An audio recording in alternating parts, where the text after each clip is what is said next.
এই দুনিয়াতে নারী জাতির সম্মান, নারী জাতির মর্যাদা সর্বপ্রথম ইসলাম প্রতিষ্ঠা করেছে।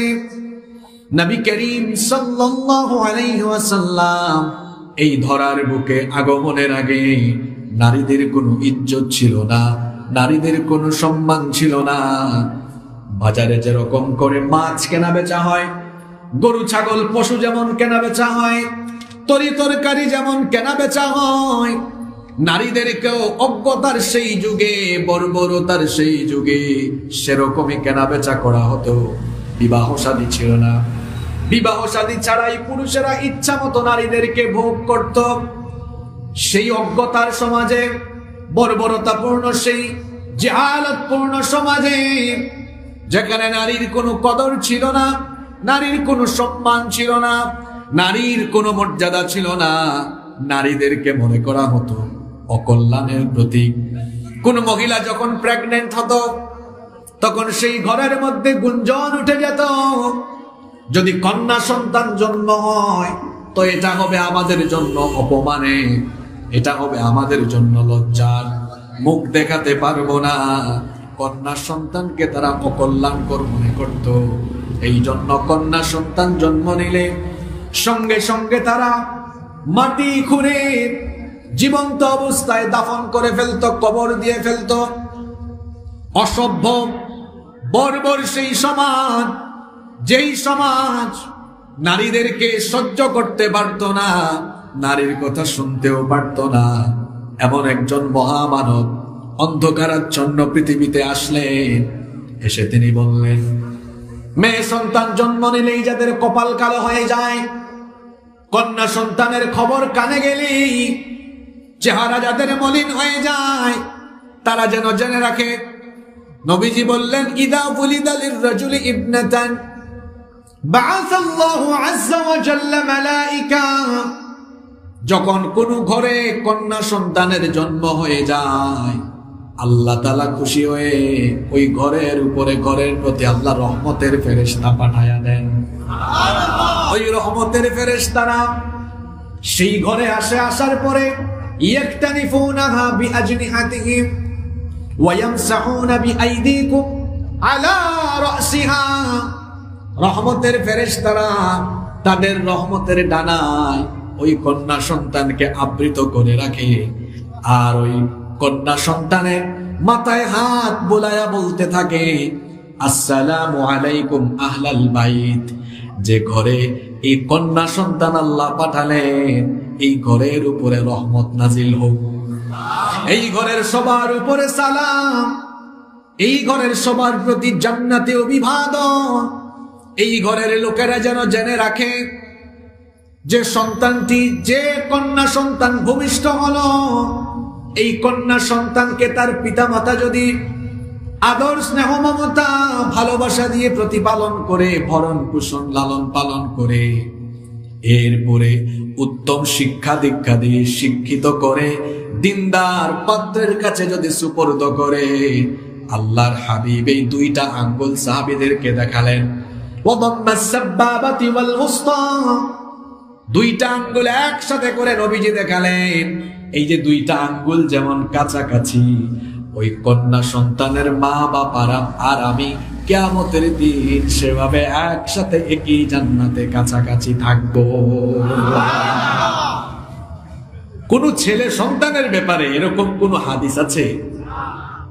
আর আমরা তো মেয়ে সন্তান হইলেই আরে বাপ রে বাপ মনে করে এটারে কোনো মতে বিদায় করলেই হইছে। মেয়েকে বেশি বেশি মহব্বত করবেন। আল্লাহর নবী যখন কোন সফরে যেতেন, সফর থেকে আসার পরে সবার আগে তার মেয়ে ফাতেমা রাদিয়াল্লাহু আনহার ঘরে যেতেন, ছোট্ট করে হাদিয়া দিতেন, বলতেন, মা তোমার জন্য আমি এটা এনেছি। তিনি যখন কোথাও সফরে যেতেন, সবার পরে মেয়ের সাথে দেখা করতেন, কত কদর করতেন। যাওয়ার সময় সব শেষে মেয়ের সাথে দেখা করে যেতেন, আসার পরে সবার আগে মেয়ের সাথে দেখা করতেন। সুবহানাল্লাহ। যারা বলে ইসলাম নারীকে সম্মান দেয় না, এরা জাহেল, মূর্খ, পড়াশোনা নাই, কিচ্ছু জানে না। এইভাবে করে ইসলাম নারীর সম্মান মর্যাদা প্রতিষ্ঠিত করলো। বাবা হিসাবে আপনি যেন আপনার মেয়েটাকে দ্বীনি শিক্ষা দেন। এই জন্য হাদিসে এসেছে, নবীজি বলেছেন, তালাবুল ইলমি ফারিদাতুন আলা কুল্লি মুসলিমিন ওয়া মুসলিমাতিন। জ্ঞান অর্জন শুধু পুরুষের জন্য নয়, নারীর জন্য জ্ঞান অর্জন ফরজ। পুরুষ নারী দুজনেই জ্ঞান অর্জন করবে। বাবা হিসাবে আপনি আপনার মেয়েকে দিন শিখাবেন, দিনদারিতা শিক্ষা দিবেন। তাহলে ইসলাম জন্মের পরে শিক্ষা দীক্ষার ক্ষেত্রেও নারীকে সম্মান দিল, অধিকার দিল। মেয়েটা বড় হচ্ছে, তার যদি ভাই থাকে তো নবীজি বলেছেন, খবরদার তুমি তোমার বোনের উপরে জুলুম করো না, বোনের সাথে সুন্দর আচরণ করো। সেখানেও ইসলাম নারীকে সম্মান দিল। মেয়েটা যখন যুবতী হয়ে গেল, জাহিলি যুগে তো অসভ্য সেই যুগের লোকেরা নারীদেরকে পণ্যের মতো ব্যবহার করত। আর ইসলাম বলল না, যুবতী হয়েছে, এবার তাকে মোহরানা দিয়ে সম্মানের সাথে বাড়িতে উঠায় আনো। সুবহানাল্লাহ। আল্লাহ তাআলা মোহরানাকে ফরজ করে দিলেন। মোহরানা দিয়ে এবার একটা মেয়ে বাপের বাড়ি থেকে স্বামীর ঘরে চলে গেল। স্বামীর ঘরে যাওয়ার পরে মেয়েটা আবার স্ত্রীর ভূমিকায় চলে আসলো। সেখানেও তার কত সম্মান, সেখানেও তার কত মর্যাদা। তার স্বামীকে আল্লাহ বলে দিচ্ছেন, সাবধান, তোমার বউয়ের মতো দাসী আর বান্দির মতো আচরণ করো না। হুন্না লিবাসুল লাকুম ওয়া আনতুম লিবাসুল লাহুন্না। তোমরা একে অপরের পোশাক, একে অপরের লজ্জার পোশাক, তাকওয়ার পোশাক। কোরআনের অন্য জায়গায় আল্লাহ বলেছেন, তোমাদের দুজনের সম্পর্ক হলো প্রশান্তি অনুভবের সম্পর্ক। লিতাসকুনু ইলাইহা। সেখানে গিয়ে যেন তুমি প্রশান্তি অনুভব করো, হৃদয়ের প্রশান্তি যেন অনুভব করো। অন্য আয়াতে আল্লাহ বলেছেন, ওয়াশিরুহুন্না বিল মারুফ। নিজের বিবির সাথে সদাচরণ করো, বান্দির মতো আচরণ করো না, দাসীর মতো আচরণ করো না। পৃথিবীর সমস্ত নবীদের ইতিহাস পড়ে দেখেন, সব নবীরা বিবিদের সাথে ভালো আচরণ করেছেন। আমার নবীর তো একাধিক স্ত্রী, সকল স্ত্রী বলেছেন, আমরা আমাদের স্বামী নবীজির উপর স্যাটিসফাইড। এত ভালো মানুষ আমরা কখনো দেখি নাই। ইসলাম স্ত্রী হিসাবেও নারীর অধিকার, নারীর সম্মান প্রতিষ্ঠা করলো। মেয়েটা এবার কিছুদিন পরে মাতৃত্বের স্বাদ অনুভবের জায়গায় পৌঁছে গেল। মাতৃত্বের স্বাদ আস্বাদন, এটা হচ্ছে একজন নারীর চূড়ান্ত সম্মান, এটা হলো তার সর্বোচ্চ সম্মান। এবার একটা নারী যখন মা হয়ে গেলেন, তার এত বেশি সম্মান বাড়ল, এত বেশি মর্যাদা বাড়ল। আমরা তো পুরুষ মানুষ, আমাদের পায়ের তলায় জুতা, পায়ের তলায় স্যান্ডেল। আর নারী যখন মা হয়ে যায়, তার মর্যাদা এত বেড়ে যায়। আল্লাহ তাআলা বলেছেন, একজন নারী যখন মা হয়ে যায়, তার সন্তানের বেহেশত তার পায়ের তলায় এসে যায়। এমন সম্মান পৃথিবীকে, নারীকে আর কে দিয়েছে আমাকে বলেন? ইসলাম ছাড়া নারীকে এত সম্মান কে দিয়েছে আমাকে বলেন? মা হয়ে গেল, এবার ওই নারীর পায়ের তলায় আল্লাহ বেহেশত রেখে দিলেন। সুবহানাল্লাহ কইতে ইচ্ছে করে না আপনাদের? না। একজন সাহাবী এসে বললেন, নবী গো, খেদমত সবচেয়ে বেশি করব কার? নবীজি বললেন, উম্মুক, তোমার মা। সাহাবী দ্বিতীয়বার জিজ্ঞেস করলেন, সুম্মা মান? তারপরে কি? নবীজি বললেন, উম্মুক, তোমার মা। তৃতীয়বার বললেন, সুম্মা মান? তারপরে কি? নবীজি বললেন, উম্মুক, এরপরেও তোমার মা। তিনবার মায়ের কথা বলার পরে সাহাবী জিজ্ঞেস করলেন, সুম্মা মান? এরপরে কার? নবীজি বললেন, চতুর্থবার আবুকা, তোমার বাবা। আর আপনারা তো পুরুষ মানুষ, যারা বাবা হয়ে গেছেন হয়তো তারাও বেজার হয়ে গেছেন। যারা বাবা হয় নাই, মিসকিন, বিয়ে করে নাই, তারা হয়তো একদিন বাবা হবে। মনে মনে হয়তো বলছে, আমাদের মর্যাদা 1 গুণ, আর নারী মা হওয়ায় কেন তার মর্যাদা 3 গুণ? এর কারণ হলো, পৃথিবীর মায়েরা এমন 3টা কষ্ট করেন, এমন 3টা যন্ত্রণা সহ্য করেন, যেই 3টা যন্ত্রণা পৃথিবীর কোনো পুরুষেরা করে না। আর ওই 3টা যন্ত্রণা এত কষ্ট, আমাদের যে মিজাজ, পুরুষের যে মিজাজ, তার এই কড়া মেজাজে যদি ওই কষ্টগুলো সহ্য করা লাগতো, অ্যাবর্শন কইরা দৌড় মারত। এত কষ্ট। এক নাম্বার হলো 9 মাস 10 মাসে 9 মাস 10 মাস পর্যন্ত গর্ভধারণের মারাত্মক কষ্ট। কি যন্ত্রণা! কোরআনে আল্লাহ বলেছেন ওয়াহনান আলা ওয়াহনিন, কষ্টের উপর কষ্ট, দুঃখের উপর দুঃখ, যন্ত্রণার উপর যন্ত্রণা। রাতের বেলা ঘুমানো যায় না, লাথি দেয়, কুথা মারে, খাওয়া দাওয়াও করা যায় না। কি কষ্ট! রাতে ঘুম নাই, দিনের বেলা অশান্তিতে থাকা যায় না, মাসের পর মাস অশান্তিতে কেটে যায়। গর্ভধারণের কষ্ট মা করেছেন, বাবা করে নাই। 2 নাম্বার হলো সন্তান যেদিন ডেলিভারি হবে, মায়ের সেদিন মৃত্যুর জন্য একটা পেরেশানি থাকে। কারণ কত মহিলা সন্তান ডেলিভারি করতে গিয়ে, প্রসব করতে গিয়ে মারা যায়। মৃত্যুর ঝুঁকি নিয়ে আপনার মা আপনাকে প্রসব করেছে, ওই মাকে আপনি কিভাবে ধমকান? যে সকল যুবকেরা এখানে এসেছো, শোনো, তোমার মা হলেন তোমার জন্য সবচেয়ে বড় নেয়ামত। মায়ের পায়ের তলায় পড়ে থাকো, মায়ের খেদমত করো, খবরদার। মা বড় সেনসিটিভ জায়গা। রাতের বেলা 2টা 3টার সময় বাড়িতে যাবে, দেখবেন একটা মানুষও আপনার জন্য সজাগ নাই। কিন্তু গিয়া দেখবেন রাত 2টা বাজুক 3টা বাজুক, মা তো কোনো পাহারাদারের মতো বাড়ির দরজায় দাঁড়ায় অপেক্ষা করে। মা হারানোর পরে বুঝবেন মা কি জিনিস, এর আগে আপনি বুঝবেন।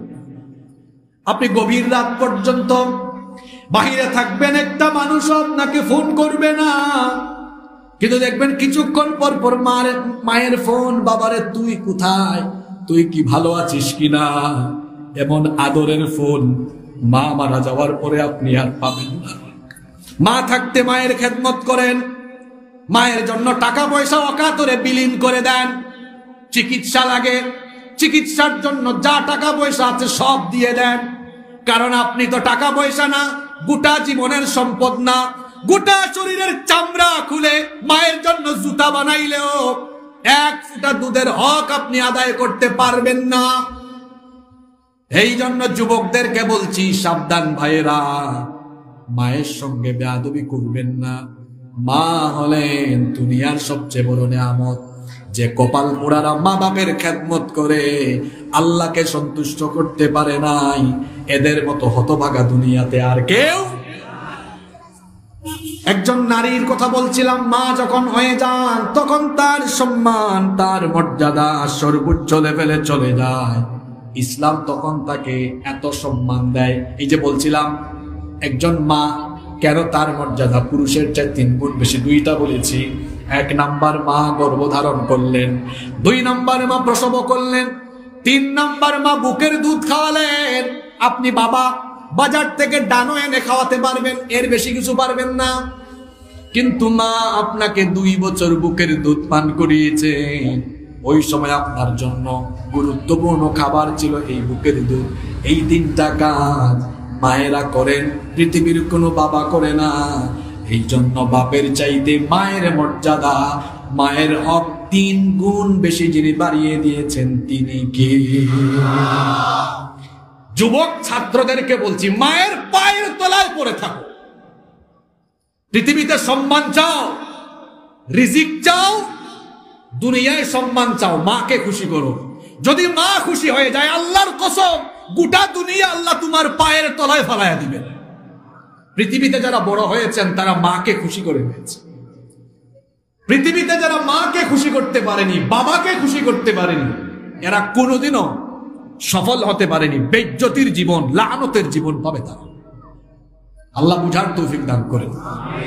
কষ্ট পাচ্ছেন আপনারা? সূরার নাম সূরা ওই নিসা, মহিলার কথা বলতে গিয়ে এতগুলো কথা চলে এসেছে। কষ্ট হচ্ছে আপনাদের? অসুবিধা নাই, আমি আয়াত তিলাওয়াত করেছি একটা, আপনাদের ধৈর্যের দিকে খেয়াল করে, বেশি লম্বা হবে না আলোচনা ইনশাআল্লাহ। আপনারা কুলাইতে পারবেন তো? চলেন এবার আয়াতটা যেটা পড়লাম ওইটাতে আমাদের জন্য কি মেসেজ আছে বোঝার চেষ্টা করি। মনোযোগ আছে তো সবার? রব্বুল আলামিন বলছেন, وَمَا لَكُمْ لَا تُقَاتِلُونَ فِي سَبِيلِ اللَّهِ وَالْمُسْتَضْعَفِينَ مِنَ الرِّجَالِ وَالنِّسَاءِ وَالْوِلْدَانِ উইলদান। কি হলো তোমাদের? কেন তোমরা আল্লাহর পথে লড়াই করছো না? সেই সকল দুর্বল নারী, পুরুষ আর শিশুদের জন্য যারা বলছে, যারা ফরিয়াদ করছে, আল্লাযীনা ইয়াকুলুনা রাব্বানা আখরিজনা মিন হাযিহিল ক্বরয়াতিয যালিমি আহলুহা, যারা বলছে হে আমাদের রব, আমাদেরকে এই জালিম অধ্যুষিত জনপদ থেকে বের করে দাও। ওয়াজআল লানা মিন লাদুনকা ওয়ালিয়া, তোমার তরফ থেকে আমাদের জন্য একজন অভিভাবক পাঠাও। ওয়াজআল লানা মিন লাদুনকা নাসীরা, আমাদের জন্য তোমার তরফ থেকে সাহায্যকারী পাঠাও। এই হলো আয়াতের সরল সহজ অনুবাদ। কোরআনের কোন আয়াতের তাফসীর ভালো করে বুঝতে হলে ওই আয়াত নাজিলের ব্যাকগ্রাউন্ড, প্রেক্ষাপট, যেটাকে আরবিতে বলা হয় সাবাবুন নুজুল, নাজিলের যে কারণ আছে সেটা জানতে হয়। এই আয়াত কোন পরিস্থিতিতে, কোন প্রেক্ষাপটে কেন নাজিল হলো সেটা আবার শুনেন। শুনতেছেন তো আপনারা? বুখারী শরীফের হাদিস, নবী করিম সাল্লাল্লাহু আলাইহি ওয়াসাল্লাম যখন মক্কাতুল মুকাররমা থেকে মদিনা মুনাওয়ারায় হিজরত করলেন, হিজরতের ওয়াজ তো আপনারা বহু শুনেছেন। হিজরত মানে কি সেটাও আপনারা জানেন। এক এলাকা ছেড়ে অন্য এলাকায় চলে যাওয়া, এটাকে বলে হিজরত, যেটাকে ইংরেজিতে বলে মাইগ্রেশন। এই যে নবীজি মক্কা থেকে মদিনায় চলে গেলেন, নবীজির সাহাবীরাও ঘর বাড়ি, ভিটা মাটি, জায়গা জমি, ব্যবসা প্রতিষ্ঠান সব ছেড়ে দিয়ে মদিনায় চলে গেলেন। এবার বুদ্ধিমানের মতো জবাব দেন তো, তারা যে মক্কা থেকে মদিনায় গেলেন কিসের কারণে গেলেন? ঈমানের কারণে। কিসের কারণে? আরেকটু জোরে বলেন। এই ওয়াজ বহুত শুনছেন, আজকে ফিল করেন, অনুভূতি দেখে আপনাদের ফিলিংস আসে কিনা। ওয়াজ তো বহুত হয়, কয়েকজন মানুষ ভেতর থেকে কথাগুলো অনুভব করে। বাড়িয়ারহাটে বিল্ডিং আছে আপনার, চট্টগ্রামে আপনার কয়েক কোটি টাকার সম্পদ আছে, বলা হলো দিনের কারণে এখন চট্টগ্রাম ছেড়ে রংপুরে হিজরত করেন, ঈমানের ক্যাটাগরি তখনই দেখা যাবে। কি বলছেন আপনি? কোটি কোটি টাকার সম্পদ আমার, এগুলো ভালায়াত হইয়া আমি রংপুর চলে যাব। হিজরতের আদেশ আসলো, নবীজি সাহাবীদেরকে বললেন ঘর বাড়ি, ভিটা মাটি, ব্যবসা বাণিজ্য যা আছে সব ছেড়ে দিয়ে চলে যাও। একজন সাহাবী কি নবীজিকে এসে বলেছেন, নবীজি কি বলেন আপনি, আমার কোটি কোটি টাকার সম্পদ ফেলে চলে যাব? একজন এরকম কথা বলেছে? এর নাম ঈমান। সামি'না ওয়া আতা'না, শুনলাম আর মানলাম। একজন ঈমানদারের সবচেয়ে বড় সম্পদ ঈমান। এই ঈমানের কারণে সে তার ঘর বাড়ি, ভিটা মাটি, জায়গা জমি, ব্যবসা বাণিজ্য, এমনকি তার নিজের জীবনের মায়া ছেড়ে দিতে পারে, তাও ঈমানের ক্ষেত্রে এক চুলও সে পিছপা হবে না। এর নাম ঈমান। এর নাম কি? মক্কা থেকে অনেক সাহাবী মদিনায় হিজরত করলেন, কিন্তু বয়সের ভারে নুজ্জম, বয়স বেশি হয়ে গিয়েছে, শরীরের চামড়া কুঁচকে গেছে বার্ধক্যের কারণে। কিছু বুড়া মানুষ হিজরত করতে পারলেন না, আবার কিছু গরিব দাস দাসী এরাও হিজরত করতে পারল না, এরা মক্কায় থেকে গেল। অনেকেই ছিলেন, যেমন কয়েকজনের নাম বলি, বুখারীর হাদিসে এসেছে। এদের মধ্যে ছিলেন ইবনে আব্বাস রাদিয়াল্লাহু আনহুমা, তার মা আবু জান্দাল রাদিয়াল্লাহু আন, ওয়ালিদ বিন ওয়ালিদ, এদের নাম বুখারীর হাদিসে এসেছে। আরো এইরকম অনেক দুর্বল দুর্বল সাহাবীরা ছিলেন, এরা হিজরত করতে পারেন নাই, মক্কায় থেকে গেলেন। মক্কায় থেকে যাওয়ার কারণে কাফির মুশরিকেরা এদের উপর হায়নার মতো ঝাঁপিয়ে পড়ল, শারীরিক নির্যাতন আরম্ভ করলো, খাওয়া দাওয়া বন্ধ করে দিল, অত্যন্ত নির্মম নিষ্ঠুর নির্যাতন আরম্ভ করলো। তাদেরকে বলল, তোমরা নাকি মুহাম্মাদের উপরে ঈমান এনেছো, এই ঈমান ছাড়ো, নইলে জীবনের মায়া ছাড়ো। সেই ঈমানদারেরা গরিব দুর্বল মানুষ, টাকা নাই, পয়সা নাই, খাওয়া নাই, দাওয়া নাই, কিছুই নাই, এত মারপিট খায়। খাওয়ার পরে কাফিরদেরকে জবাব দেয়, পারলে আমাদেরকে মেরে ফেলে শাহাদাতের ঈদগাহে শামিল করে দাও। আমাদেরকে তোমরা শাহাদাতের ঈদগাহে শামিল করে দিতে পারবা, কিন্তু আমাদের কাছ থেকে ঈমান তোমরা কেড়ে নিতে পারবা না। গোটা মক্কায় বয়স্ক ঈমানদার, দুর্বল শিশু, দুর্বল নারীদের আর্তনাদে, চিৎকারে, নির্মম চিৎকার, কঠিন নির্যাতন শুরু হলো।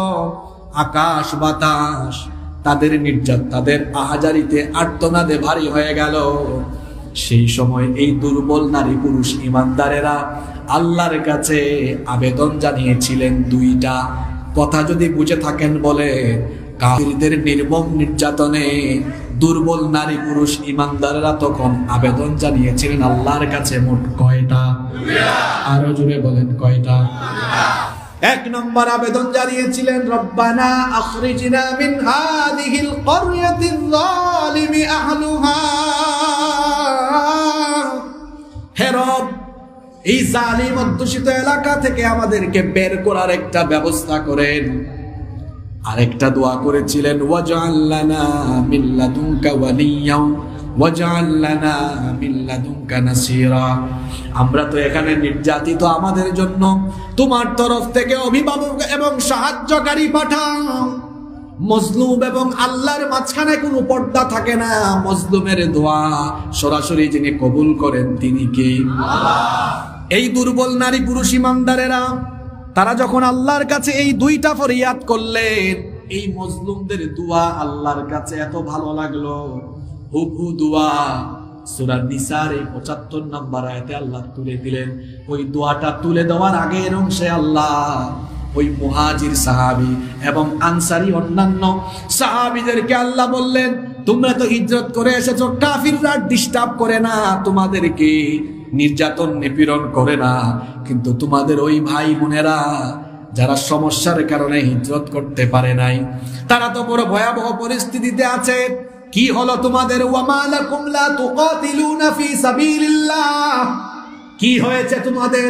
আল্লাহ প্রশ্ন করছেন। আপনার হুঁশ আছে? শুনতেছেন তো কথা? ওয়ামা লাকুম লা তুকাতিলুনা ফি সাবিলিল্লাহ, কি হয়েছে তোমাদের? কি হলো তোমাদের? ওই দুর্বলদের জন্য তোমরা কেন লড়াই করো না? তোমরা কেন তাদের পক্ষে দাঁড়াও না? কেন মজলুমদেরকে সহযোগিতার জন্য যাচ্ছ না? তারা কারা? আল্লাহ নিজেই বলে দিলেন, ওয়াল মুস্তাদআফিনা মিনার রিজালি ওয়ান নিসাই ওয়াল উইলদান, ওই দুর্বল নারী পুরুষ এবং শিশুরা।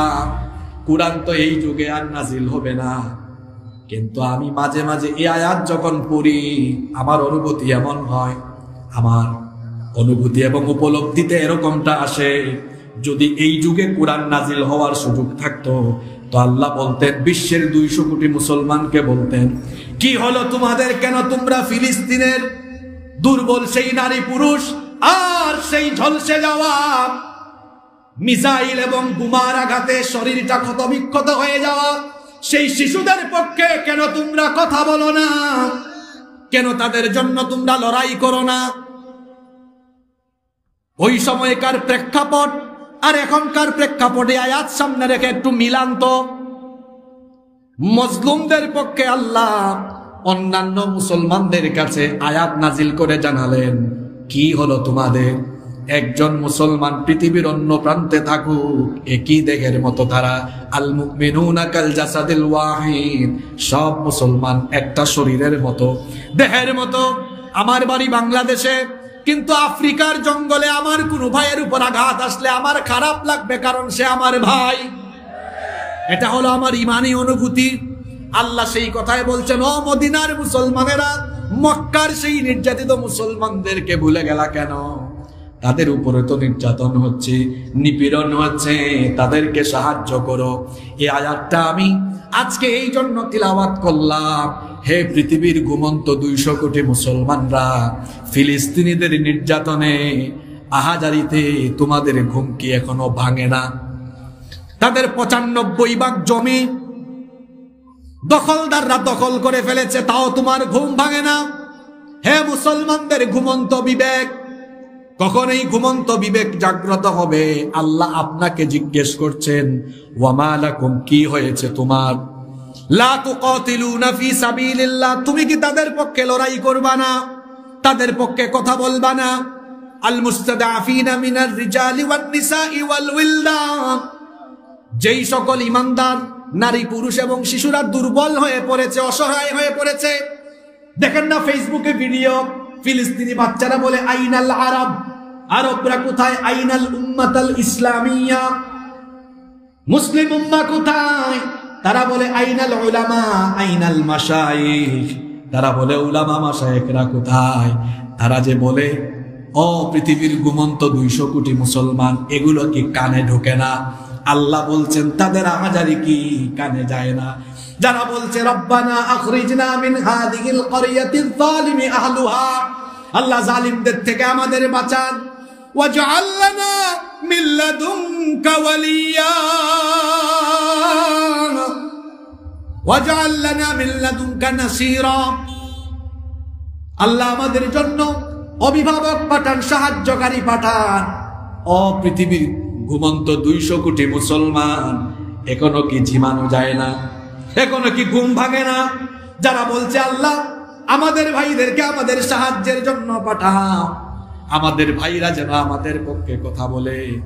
আহারে, পৃথিবীর 200 কোটি মুসলমান লাগতো না, মধ্যপ্রাচ্যের আমাদের যে খলিফারা আছেন, খলিফা মানে কাদের বুঝাইছি বুঝছেন তো আপনারা? এই খলিফারাই যদি একটু একত্রিত হয়ে ঐক্যবদ্ধ হুঙ্কার দিতেন, এই দখলদার এরা গিয়ে ভূমধ্য সাগরে অটোমেটিক নিপতিত হয়ে যেত। ফিলিস্তিন এটা আমাদের আগ্রহের জায়গা কেন?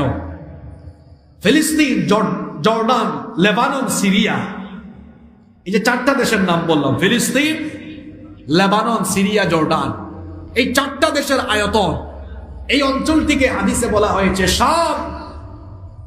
এই শাম অঞ্চল হলো পৃথিবীর বরকতময় ভূমি, কারণ আল্লাহর হাবিব দোয়া করেছেন আল্লাহুম্মা বারিক লানা ফি শামিনা ওয়া ফি ইয়ামানিনা, আল্লাহ তুমি আমাদের শাম এবং ইয়ামেনে বরকত দাও। সুবহানাল্লাহ। সাহাবীরা বললেন ওয়া ফি নাজদিনা ইয়া রাসূলুল্লাহ সাল্লাল্লাহু, আপনি কি আমাদের নজদের জন্য দোয়া করবেন না? নজদ কোন অঞ্চল? মুহাদ্দিসগণ এই হাদিসের ব্যাখ্যায় নজদ দ্বারা 2টি অঞ্চলকে তারা উদ্দেশ্য করেছেন। কেউ কেউ বলেছেন ইরাকের অঞ্চল, কেউ কেউ বলেছেন সৌদি আরবের উঁচু ভূমি হিজাজ, সৌদি আরবের উঁচু ভূমিকে নজদ বলা হয়। নবীজিকে জিজ্ঞেস করা হলো আপনি নজদের জন্য দোয়া করেন, নবীজি বললেন না, আমি নজদের জন্য দোয়া করব না, কারণ আখিরি জামানায় কিয়ামতের আগে ওই সকল অঞ্চলে ফিতনা ছড়াবে, যার কারণে সেখানে আল্লাহর গজব আসবে।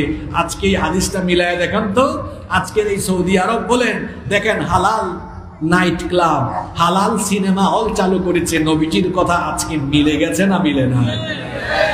নাউজুবিল্লাহ পুরোর পাশাপাশি একটু বুঝেন কথাগুলো মিলছে না মিলে নাই?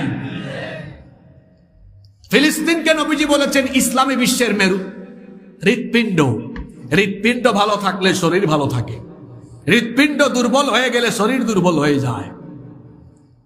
ফিলিস্তিনের অঞ্চলকে নবীজি এজন্যই পৃথিবীর হৃৎপিণ্ড বলেছেন, কারণ পৃথিবী ধ্বংসের আগে সবচেয়ে সেন্সিটিভ গুরুত্বপূর্ণ জায়গা হলো এই ফিলিস্তিন। এখান থেকে পৃথিবী শাসন হবে আগামী দিনে। আপনাদের কি অবিশ্বাস হয়? ইমাম মাহদী আলাইহিস সালাম আসবেন, ইমাম মাহদী আসবেন, আপনাদের কি কোনো সন্দেহ আছে? তার আত্মপ্রকাশ হবে কাবায়, কাবার চত্বরে তোয়াফরত অবস্থায়, কিন্তু পৃথিবী শাসন করবেন। আল্লাহ বলেছেন, আল্লাহর হাবিব বলেছেন ইউসলিহুল্লাহু ফি লাইলাতিন ওয়াহিদা, মাত্র এক রাতে আল্লাহ তাকে খেলাফত তথা গোটা দুনিয়ার ক্ষমতার লাভের যোগ্য আল্লাহ তাকে বানিয়ে দিবেন। সুবহানাল্লাহ। গোটা পৃথিবী শাসন করবেন। হেড অফিস হবে কোথায়? সৌদি আরবে না বাংলাদেশে? জি, ফিলিস্তিন। বুঝতে পেরেছেন ফিলিস্তিন কোন জায়গা? আজকে পশ্চিমারা বলছে ফিলিস্তিনকে শেষ করে দাও, অসভ্যরা জানে না এই মুসলিম ফিলিস্তিনিরা আগামীর পৃথিবী তারা শাসন করবে। আপনি ঠিক কইলেও কি আর না কইলেও কি, এটাই ঘটবে।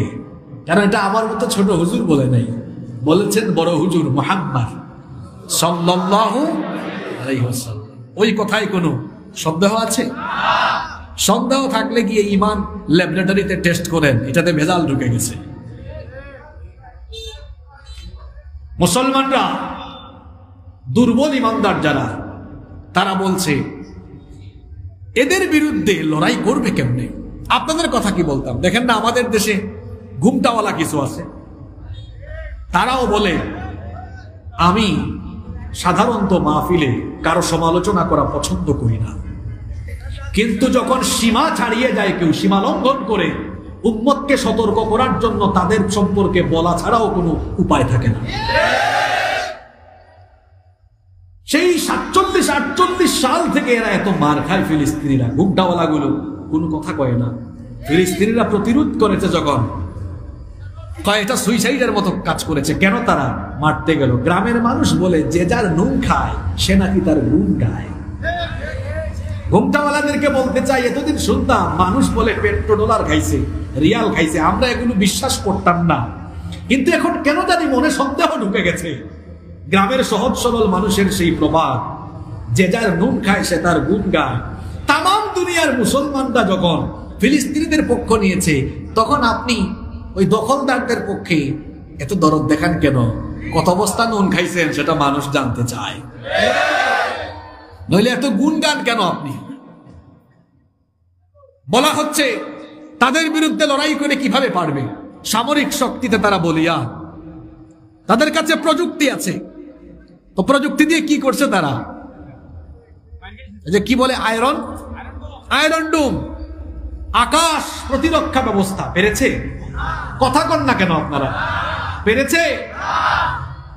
শোনেন, যাদের ইমানের ব্যাটারি দুর্বল হয়ে গেছে তাদের জানা দরকার, অতীতে পৃথিবীর ইতিহাসে অতীতে ফিলিস্তিনের এই অঞ্চল, বাইতুল মুকাদ্দাসের এই অঞ্চল, এটা কখনো সংখ্যা দিয়ে শক্তি দিয়ে এই অঞ্চল বিজয় হয় নাই। মুসলমানরা, ইমানদাররা অতীতে এই অঞ্চলকে সংখ্যা দিয়ে বিজয় করে নাই, তারা তাদের পরিশুদ্ধ ঈমান আর আল্লাহর সাহায্যের মাধ্যমে বিজয় পেয়েছে। সুবহানাল্লাহ। কিভাবে পেয়েছে? দুইটা ঘটনা আপনাদেরকে বলবো, এরপরে আলোচনা শেষের দিকে নিয়ে যাব। আপনারা শুনবেন তো? বলবো। সংখ্যা দিয়ে নয়, হয়েছে কি দিয়ে? জোরে বলেন। ঈমান দিয়ে। আর কার সাহায্য দিয়ে? মুসা নবীর নাম জানেন তো সবাই? কি জাতের নবী? নরম না গরম? আরেকটু জোরে বলেন। মুসা নবীর বিরুদ্ধে এক শয়তানি করলো, তার নাম কি? তাকে তার দলবল সহ পানিতে চুবাইয়া মারলেন কে? মুসা নবী তো তার উম্মত নিয়ে সাগর পাড়ি দিলেন। যাবেন কোথায় এখন? কোথায় যাবেন? কোন অঞ্চলে যাবেন জানেন না। শুনতেছেন তো সবাই? তখন আল্লাহ তাআলা মুসা নবীকে আদেশ করলেন, তুমি তোমার অঞ্চল, তুমি তোমার উম্মত নিয়ে আল আরদুল মুকাদ্দাসা, পবিত্র ভূমিতে চলে যাও। এক জায়গায়, দুই জায়গায় নয়, কোরআনুল কারীমের 6টা জায়গায় ফিলিস্তিনের ভূমিকে আরদুল মুকাদ্দাসা, পবিত্র ভূমি এবং বরকতময় ভূমি বলেছেন কে? আল্লাহ তাআলা বললেন, মুসা তুমি তোমার উম্মত নিয়ে ওই পবিত্র ভূমিতে চলে যাও। বাইতুল মুকাদ্দাস সহ ওই অঞ্চল তখন শাসন করত আমালিকা সম্প্রদায়। সেই আমালিকা সম্প্রদায় ছিল ওই জামানার সবচাইতে শক্তিশালী জাতি। অস্ত্র শস্ত্র, প্রশিক্ষিত সৈন্য, সব দিক দিয়ে তারা ছিল সমৃদ্ধ। প্রশিক্ষিত জনবল, প্রশিক্ষিত সৈন্য, অস্ত্রবল, জনবল, অর্থবল, সৈন্যবল, কোনো কিছুর ঘাটতি ছিল না। মুসা নবী বললেন, আল্লাহ আমার এই গরিব উম্মত ঠিক মতো খাইতে পারে না, অস্ত্র শস্ত্র কিছু এদের কাছে নাই, খাইতেও পারে না। এই গরিব আর দুর্বল উম্মত নিয়ে ওই অঞ্চল আমরা এত শক্তিশালী কাফিরদের বিরুদ্ধে মোকাবেলা করে কেমনে আমরা দখল করব, পুনরুদ্ধার করব? আল্লাহ তাআলা মুসা নবীকে বললেন, মুসা তুমি শুধু তোমার উম্মত নিয়ে যাও। আল্লাতী কাতাবাল্লাহু লাকুম, বিজয় দেওয়ার দায়িত্ব আমার, বিজয় তোমাদের ভাগ্যে আমি লিখে দিব। শুধু ওখানে উম্মত নিয়ে যাও। বিজয়ের জন্য সাহায্য করবেন কে? আল্লাহ। আস্তে বলবেন না, জোরে বলেন কে? আল্লাহর কাছ থেকে এই নিশ্চয়তা পাওয়ার পরে মুসা নবী তার উম্মতকে কি বললেন?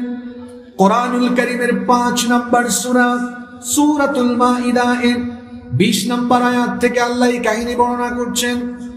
وَإِذْ আল্লাহ তাআলা বলছেন 21 নম্বর আয়াত থেকে ইয়া قوم ادخلوا الأرض المقدسة التي كتب الله لكم ولا ترتدوا على أدباركم فتنقلبوا خاسرين আমার উম্মত আল্লাহ আদেশ করেছেন আরদুল মুকাদ্দাসা পবিত্র ভূমিতে প্রবেশের জন্য। চিন্তা করো না, টেনশন করো না, আল্লাতী কাতাবাল্লাহু লাকুম, ওই ভূমির বিজয় আল্লাহ তোমাদের ভাগ্যে দিয়ে দিয়েছেন। কোন সুবহানাল্লাহ। ওয়ালা তারতাদ্দু আলা আদবারিকুম ফাতানকালিবু খাসিরিন, আল্লাহর এই হুকুম আসার পরে পশ্চাৎপদ অবলম্বন করো না, পিঠ ফিরায়ো না, পিছন ফিরে যেও না, তাহলে ক্ষতিগ্রস্ত হয়ে যাবে। মুসা নবীর উম্মত এরা কিছুটা ঘাড় তেরা স্বভাবের ছিল। মুসা নবী যখন এই কথা বললেন তখন তারা কি জবাব দিল শোনেন। তারা বলল ক্বালু ইয়া মুসা ইন্না ফিহা কওমান জাব্বারিন ওয়া ইন্না লান নাদখুলাহা হাত্তা يخرجوا منها فإن يخرجوا منها فإنا داخلون। তারা বলল হে মুসা ইন্না ফিহা কওমান জাব্বারিন, সেখানে এক শক্তিশালী প্রতাপশালী জাতি শাসন করে, সেখানে আমরা গেলে তারা আমাদেরকে একেবারে শেষ করে ফেলবে। ওয়া ইন্না লান নাদখুলাহা হাত্তা ইয়াখরুজু মিনহা, যতক্ষণ না তারা সেই এলাকা থেকে বের হয় আমরা সেখানে যাব না, কারণ আমরা যদি যাই তাহলে তারা আমাদেরকে শেষ করে ফেলবে, খতম করে ফেলবে। মুসা নবীর সাথে বনি ইসরাইলের 12 দলের 12 জন নেতা ছিলেন। 10 জন নেতা একই কথা বলল, কিন্তু 2 জন নেতা এরা ছিলেন আল্লাহওয়ালা। তাফসীরে এসেছে এদের মধ্যে একজন ছিলেন ইউশা বিন নুন আলাইহিস সালাম, আরেকজন ছিলেন কালিব, এই কালিব বিন ইউকান্না। কালিব বিন ইউকান্না এবং ইউশা বিন নুন আলাইহিস সালাম ওই 10 জনের এই রকম সীমা লঙ্ঘনের জবাব শুনে তারা বড় অবাক হয়ে গেলেন। তখন এই 2 জন আল্লাহওয়ালা মানুষ কি বললেন, আল্লাহ তাদের কথা পরের আয়াতে তুলে দিলেন। قال رجلان من الذين يخافون أنعم الله عليهم ادخلوا عليهم الباب فإذا دخلتموه فإنكم غالبون। ওই 2 জন লোক যাদের অন্তরে আল্লাহর ভয় ছিল তারা বলেছিলেন এমন সীমালঙ্ঘন তোমরা কেমনে করলে, যেখানে আল্লাহ তাআলা ওয়াদা দিয়েছেন আল্লাহ তোমাদেরকে বিজয় দিবেন, সেইখানে তোমরা এমন কথা কেমনে বললে? আল্লাহর উপর ভরসা করে যাও, বিজয় দিয়ে দিবেন কে? আল্লাহ। কিন্তু না, তারা গেল না, কারণ ইমানের ভেতরে নিফাক ঢুকে গিয়েছিল। তারা তখন বলেছিল মুসা তোমার আল্লাহ যেহেতু তোমাকে আদেশ করেছেন, সুতরাং فاذهب أنت وربك فقاتلا إنا هنا قاعدون। তোমার আল্লাহ যেহেতু তোমাকে আদেশ করেছেন, তুমি আর তোমার আল্লাহ গিয়ে কাফিরদের বিরুদ্ধে মোকাবেলা করো, আমরা এখানে বসে বসে দেখি। নাউযু বিল্লাহি ইন্না লিল্লাহি ওয়া ইন্না ইলাইহি। কি বেয়াদবি! আচ্ছা বলেন তো, আল্লাহ ওয়াদা দিয়েছেন আমি বিজয় দিয়ে দিব, তাহলে সেখানে আর পরাজয়ের কোন সম্ভাবনা আছে? যেমনটা বদরের ময়দানে নবীজিকে বলা হয়েছে, নবীজি যখন পেরেশানিতে, আল্লাহ বলছেন নবী চিন্তা করছেন কেন, যান আপনি 313 জন নিয়া, ওরা 1000 জন নিয়া। কোরআনের 2টা আয়াতে এসেছে প্রয়োজনে আমি 3000, অন্য আয়াতে বলেছেন 5000 ফেরেশতা পাঠায়া সাহায্য। এত ফেরেশতা লাগে না, 2-3 ফেরেশতা, এক এক ফেরেশতার গায়ে এত শক্তি, 2-3 ফেরেশতা থাপড়ানো আরম্ভ করলে কোনো কাফের টিকতে পারবে? কথা কন না কেন? তো যেখানে আল্লাহর তরফ থেকে বিজয়ের নিশ্চয়তা আছে, পরাজয়ের কি কোনো সম্ভাবনা আছে? এরা বেয়াদবি করলো। বেয়াদবির পরিণতি কি ভালো হয়?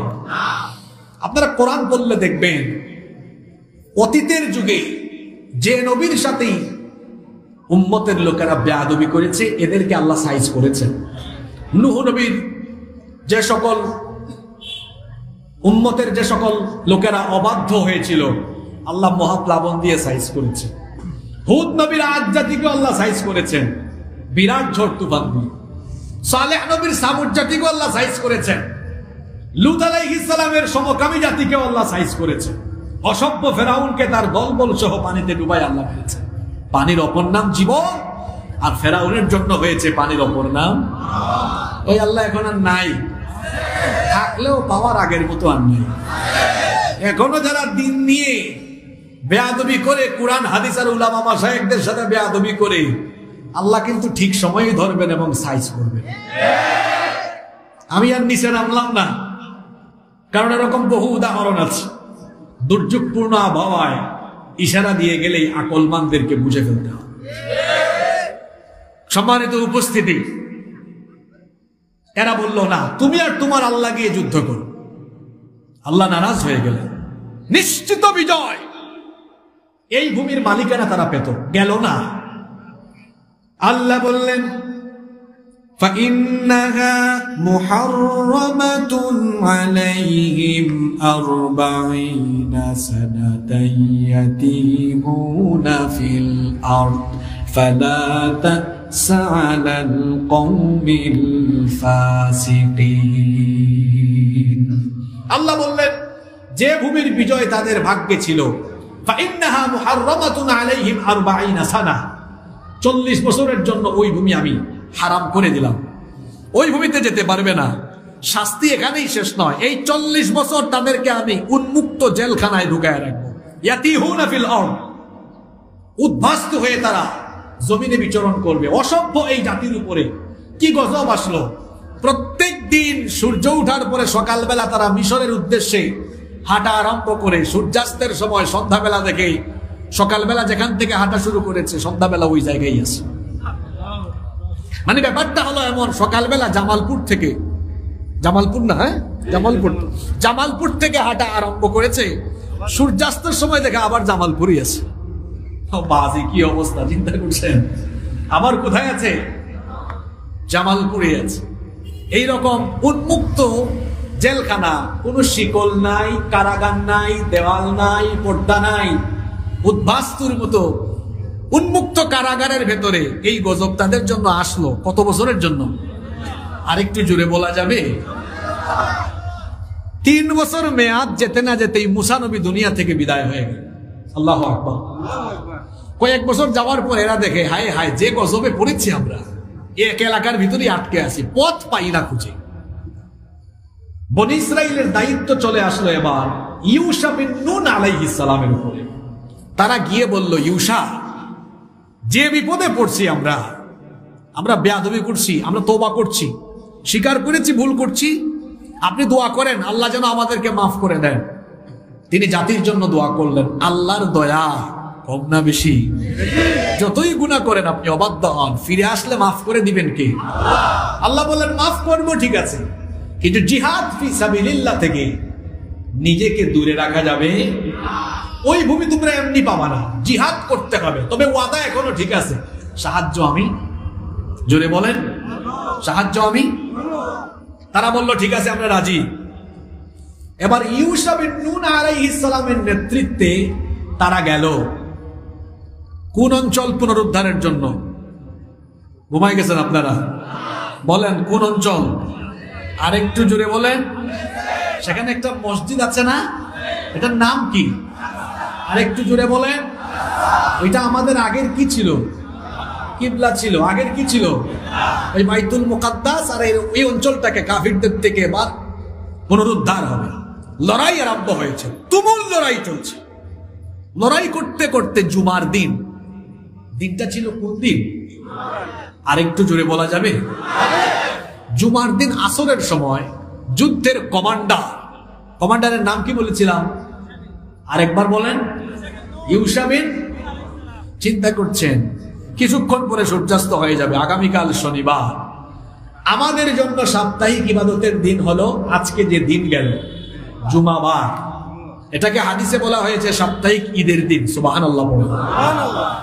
কিন্তু বনি ইসরাইলের লোকদের জন্য সেই সময় সাপ্তাহিক ইবাদতের দিন ছিল শনিবার। তিনি চিন্তা করছেন, এখন যদি ইয়াউমুস সাbt, ঠিক আছে ইয়াউমুস সাbt, এখন যদি সূর্যাস্ত হয়ে যায় তো পরের দিনের হিসাব আরম্ভ হয়ে যাবে, আগামীকাল যুদ্ধবিরতি।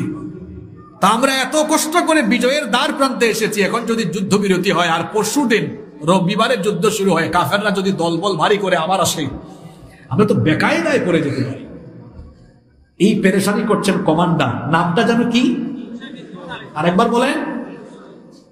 তখন তিনি সূর্যের দিকে তাকালেন, বুখারী শরীফের হাদিস, তাকায়া বললেন, ইন্নাকি মা'মুরাতুন ওয়া আনা মা'মুর, তুমিও তো আল্লাহর আদিষ্ট, অর্থাৎ আল্লাহর হুকুম তুমি মানো। ওয়া আনা মা'মুর, আমিও তো আল্লাহরই গোলাম, আমিও আল্লাহর হুকুম মানি। আবারও বলছি, গুরুত্বপূর্ণ কথা রিপিট করে বলছি, ইন্নাকি মা'মুরাতুন ওয়া আনা মা'মুর, তুমিও আল্লাহর আদিষ্ট, আমিও আল্লাহর আদিষ্ট। এরপরে আসমানের দিকে তাকায় বলেন, আল্লাহুম্মা, হে আল্লাহ, এত কষ্ট করে যুদ্ধের বিজয়ের দ্বার প্রান্তে আসছি, আপনি কি বিজয় দিবেন না আমাদেরকে? ইহবিসহা আলাইনা, এই সূর্যকে আজকে আপনি থামিয়ে দেন ততক্ষণ, কাফিরদেরকে পরাজিত করে বাইতুল মুকাদ্দাস আমরা পুনরুদ্ধার করি না ততক্ষণ। আল্লাহু আকবার। মুজাহিদদের এই তামান্না দেখে আল্লাহ এত খুশি হয়েছে, সূর্য আপনি থামাইতে পারবেন? কথা কন না কেন?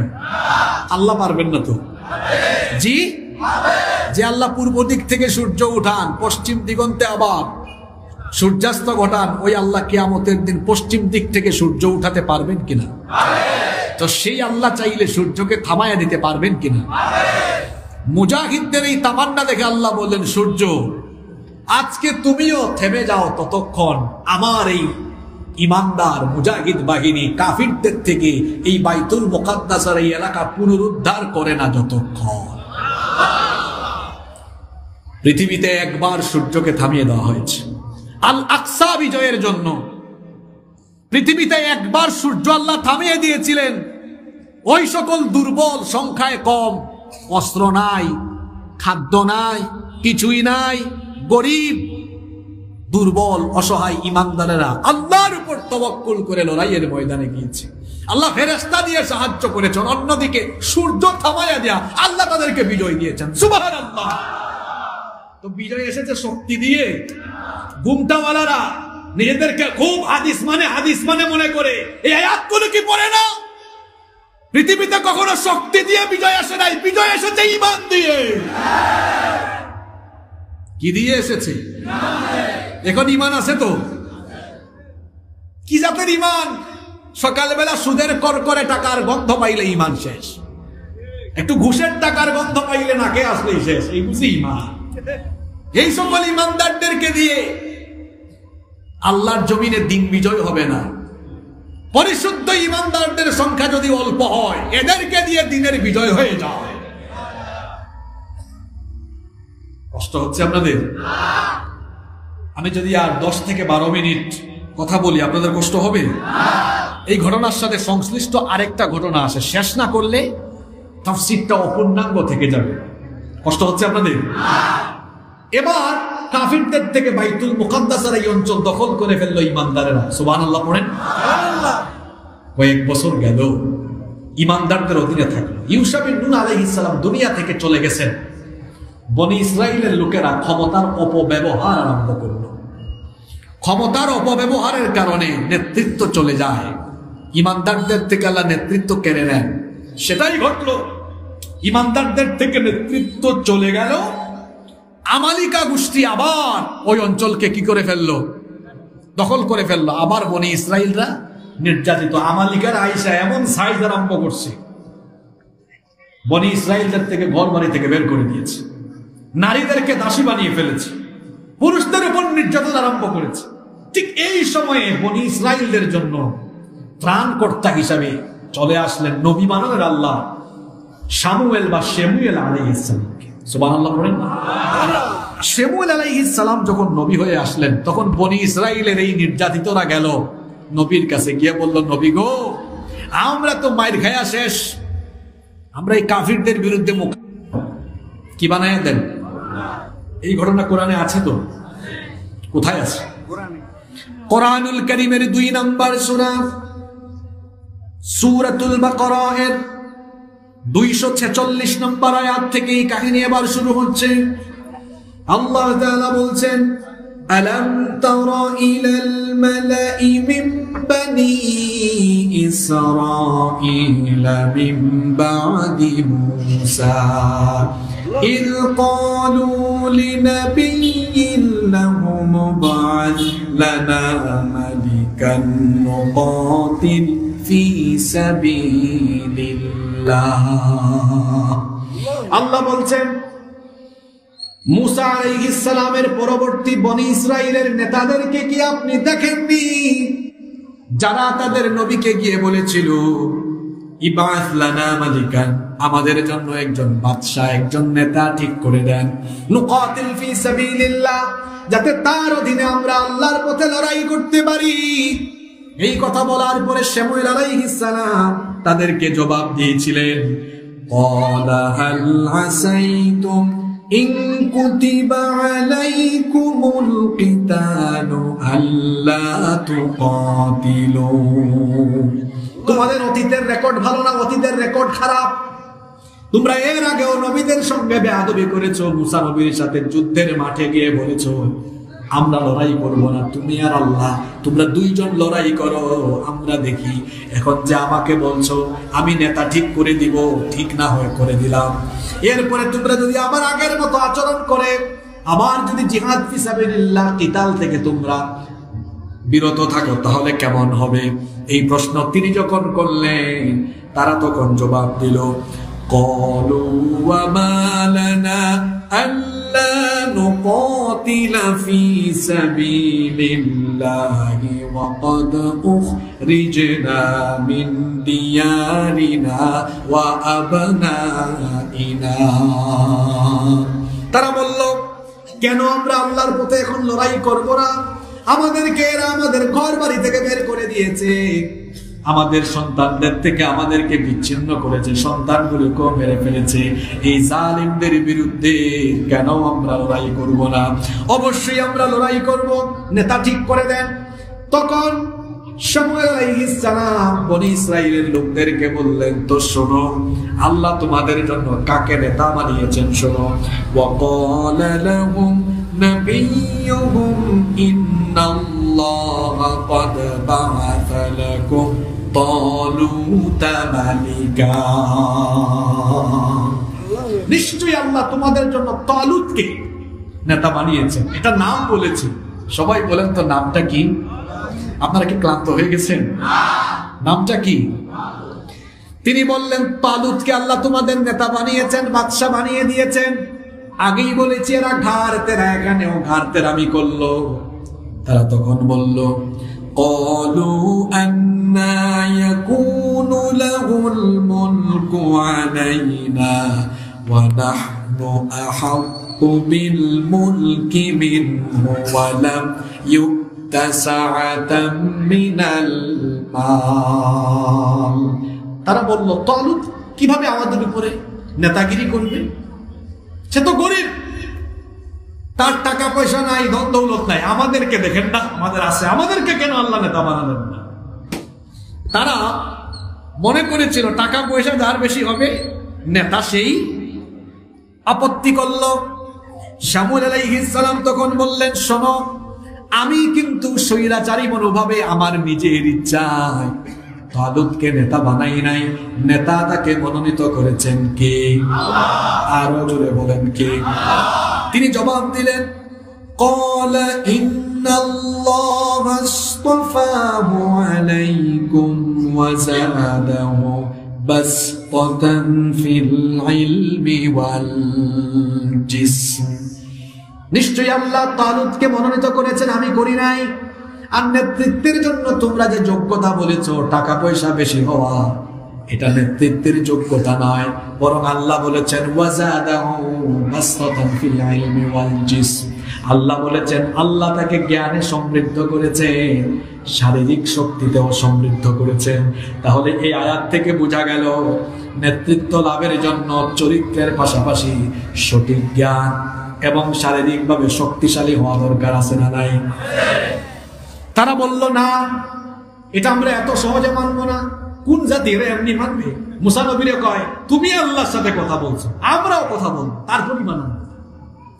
তাদের নেতাদেরকে পাঠাইছে, কথা বলছে, কয় আমরা শুধু কথা বললে হবে না, দেখাও লাগবে। ইন্না লিল্লাহি ওয়া ইন্না ইলাইহি। এরা ওই জাতি তো, এদেরকে আপনি এত সহজে বুঝাইতে পারবেন? কয় না না, এটা মানি না, বিশ্বাস করবো তখন একটা প্রমাণ তো দেওয়া লাগবে। তালুতকে যে আল্লাহ নেতা বানাইছেন, তুমি বানাও নাই, প্রমাণ দাও। কি দাও? জোরে বলেন, কি দাও? তখন শামুয়েল আলাইহিস সালাম বললেন, وقال لهم نبيهم إن آية ملكه أن يأتيكم التابوت। আল্লাহ তাআলা তালুতকে যে নেতা বানিয়েছেন এর নিদর্শন হলো তোমাদের যে একটা সিন্ধুক আমালিকা গোষ্ঠী দখল করে নিয়েছে। বনি ইসরাইলের কাছে একটা সিন্ধুক ছিল, মহামূল্যবান সিন্ধুক। প্রশ্ন হলো ওই সিন্ধুকের ভিতরে কি আছে আমি কেন বানায়া বলবো? ওই সিন্ধুকের ভিতরে কি আছে আল্লাহ পরের অংশে বলছেন, ফীহি সাকিনাতুম মির রাব্বিকুম ওয়া বাকিয়াতুম মিম্মা তারাকা আলু মূসা ওয়া আলু হারুন তাহমিলুহুল মালাইকা। এটা হলো ওই সিন্ধুক যে সিন্ধুকে মুসা নবী এবং তার ভাই হারুন আলাইহিস সালামের পরিবারের ব্যবহৃত অনেক জিনিস ছিল। ওই সিন্ধুকের ভেতরে মুসা নবীর হাতের লাঠিও ছিল। ওই লাঠি, যেই লাঠি ফেলে দিলে কি হয়ে যেত, ওই লাঠি ছিল। ব্যবহার করা অনেক বরকতময় জিনিস ছিল। আর বনি ইসরাইলের লোকেরা ওই সিন্ধুকটাকে এত বরকতময় মনে করত। এই সিন্ধুককে তারা জিহাদের মাঠে লড়াইয়ের সময় সামনে রেখে জিহাদ করত। আর যত লড়াইয়ে তারা ওই সিন্ধুককে সামনে রেখে লড়াই করত, এর বরকতে আল্লাহ তাদেরকে বিজয় দিয়ে দিতে। তাদের কাছে এটা নাই, নিয়ে গেছে কারা? কথা বলেন না কেন? আমালিকা সম্প্রদায়। শামুয়েল আলাইহিস সালাম বললেন, এটা তো তোমরা আনতে পারবা না। তালুতকে যে আল্লাহ নেতা বানিয়েছেন এটার প্রমাণ হলো যুদ্ধ ছাড়া, যুদ্ধ বিগ্রহ ছাড়া তোমাদের হারিয়ে যাওয়া ওই সিন্ধুক ফেরেশতারা তালুতের ঘরের সামনে এনে হাজির করে দিবে। তাও সুবহানাল্লাহ কইতে ইচ্ছে করে না। তারা কয় হায় হায়, এটা কি করে সম্ভব? যুদ্ধ ছাড়া এত প্রতাপশালী গোষ্ঠীর থেকে এই সিন্ধুক তালুতের ঘরের দুয়ারের সামনে, দরজার সামনে কি করে আসবে? এটা হাউ ইজ ইট পসিবল? কিভাবে সম্ভব? এটা আল্লাহ চাইলে সম্ভব কিনা? কেমনে সম্ভব হইলো এবার শুনেন। এই কাফিরের গোষ্ঠী এই সিন্ধুক নিয়ে যে শহরে ঢুকায় ওই শহরে মহামারী দেখা দেয়। আর ঘরে ঘরে শুধু লাশ। আর যে শহরে মহামারী দেখা দেয় ওই শহর থেকে সিন্ধুক সরাইয়া অন্য শহরে নেয়। যে শহরেই নেয় ওই শহরে মহামারী দেখা দেয়। এইরকম 5টা শহরে সিন্ধুক স্থানান্তরিত করে দেখা গেল 5টা শহরেই হাজার হাজার মানুষ মহামারীতে মারা যাচ্ছে। গজব এটা দিয়েছেন কে? ওদের আমালিকাদের বাদশার নাম ছিল তখন জালুত। নাম কি ছিল? আর ইমানদারদের বাদশা বানিয়েছেন আল্লাহ। নামটা কি জানো? এটা সন্দের মিল আছে না? জালুত। আর জালুত সবাইকে ডাকলো, নেতাদেরকে ডাইকা গেল, দেখছো কারবা এই সিন্ধুক এটা এত অলক্ষণের, যেখানে এটা ঢোকাই মানুষ মইরা একদম শেষ হয়ে যায়, এটা বাইর করে দাও আমাদের এলাকাতে। কয় মানুষ দিয়া যদি বের করে দেই, যারা এটা নিয়ে যাবে তারাও তো মরে যেতে পারে, তো করবোটা কি? বলল গরুর গাড়ি আনা হলো। কিসের গাড়ি? ওই গাড়িতে তারা এটা তুলে দিয়ে তাড়াইয়া দিয়েছে। আল্লাহ ফেরেশতা পাঠিয়েছেন, ফেরেশতারা ওই গাড়িকে হাঁকায়া ওই সিন্ধুকটাকে একেবারে তালুতের দরজার সামনে পৌঁছায় দিয়েছে। বনি ইসরাইলের লোকেরা দেখে হায় হায় হায়, যুদ্ধ ছাড়া তালুতের ঘরের সামনে এসে গেছে। আসলে তালুতকে যে আল্লাহই নেতা বানিয়েছেন আর আমাদের কোনো সন্দেহ। বায়াত করলো, কমান্ডার মেনে নিল, রাজা মেনে নিল। এবার তারা যুদ্ধে রওনা করলো। বাহিনী হলো ৮০,০০০। জোরে বলতে হবে, কত হাজার? লড়াই হবে আমালিকাদের বিরুদ্ধে। এটা হচ্ছে সেকেন্ড হাফ। ফুটবল খেলোয়াড়রা বুঝেন না সেকেন্ড হাফ কি? প্রথমার্ধের খেলা তো এর আগে শেষ, ইউসাফির নুনের সময়। এখন সেকেন্ড হাফ আরম্ভ হবে। এখন বাহিনী কত? জোরে বলেন। কিন্তু ঘাট ধারাগুলো করছে কি দেখেন, ৮০,০০০ নিয়ে গিয়ে করছে নাকি কাম? ৮০,০০০ নিয়ে রওনা হয়েছেন। নেতৃত্বে আছেন কে? আচ্ছা, চাচারা না হয় কথা না বললেন, শারীরিক দুর্বলতা আছে। এই বাড়িয়ারহাটের যুবকদের এনার্জি কি বিয়ের আগেই চলে গেছে? তো তারা কি ঘুমায় গেল নাকি?